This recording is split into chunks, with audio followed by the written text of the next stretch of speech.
What I'd like to do now is give you an intro to all of year 2. In the other videos, we've done an introduction and a debrief of each session. For this one, we're going to do an introduction and debrief of all 4. Year 2 is about leadership capabilities and your strengths as a leader. And this is really developed by MIT.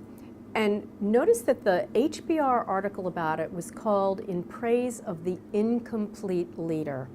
And this is the basis of something called distributed leadership, where one person isn't a hero who can do everything. You need to know where you are good and where you can partner with others so that your team is great. So the 4 MIT leadership capabilities. The first one is sense making. And there's different ways people make sense. One is some people are great at mapping complexity. They can just take all this chaos and bing, it turns into something that really helps others make sense directly. An alternate way is people learn by doing and experimenting. So there's different ways of making sense, and we really want to honor both pathways in. Well, you know, you can make a lot of sense of things, but we all know those weird people in the corner who are great at making sense, but nobody really listens to them because they don't have the leadership capability of relating. In this model, relating is 3 elements. Inquiry.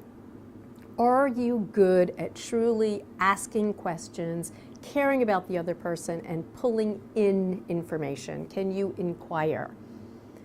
And what about the other part of advocacy? You are teaching, you are giving your opinion, you are advocating for a stance.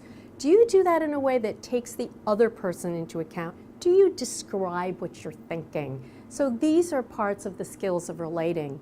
Adding on to that is, do you really relate and understand what's going on externally, outside the borders of your particular area of expertise? So that's sense making and relating. Now you can make a lot of sense and you can relate up a storm, but you also want to be able to have a vision, to really show people where to go. And you do this a number of ways. One is a vision to inspire, where you paint a picture of the future and you can rally the troops to get there. It's also, though, by modeling, walking the talk of what it is you hope people will do and what they will be, and creating an environment where you're creating confidence. And if you think of the whole coach approach, all of that helps create confidence. So you can make sense, you can relate, and you can have a vision, but if you can't get things done, it is incomplete leadership. And remember, you don't need to be good at all of these. You need to have all this in your team. So the last area MIT calls inventing, which is really getting to execution. And that one is, again, can you create an environment where people are free to execute, where they can fail and they can learn and things can work? If there's nothing there, can you innovate a new way of doing something to get to action? And last and certainly not least, can you execute and turn this into reality? So what you can see is, you know, how can people sort of open up to all of the possibilities, then narrow down?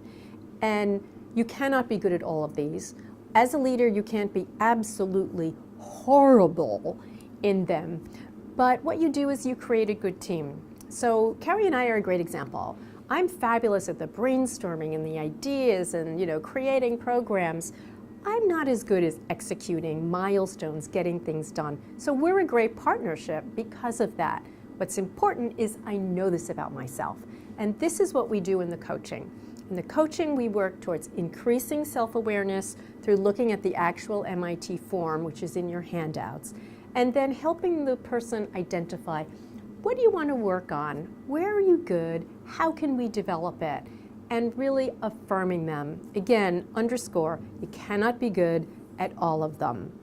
And so how can we help the person we're working with flower, appreciate their leadership capabilities, and help them to grow using the Grow coaching, Coach by Numbers, and just really helping people explore themselves.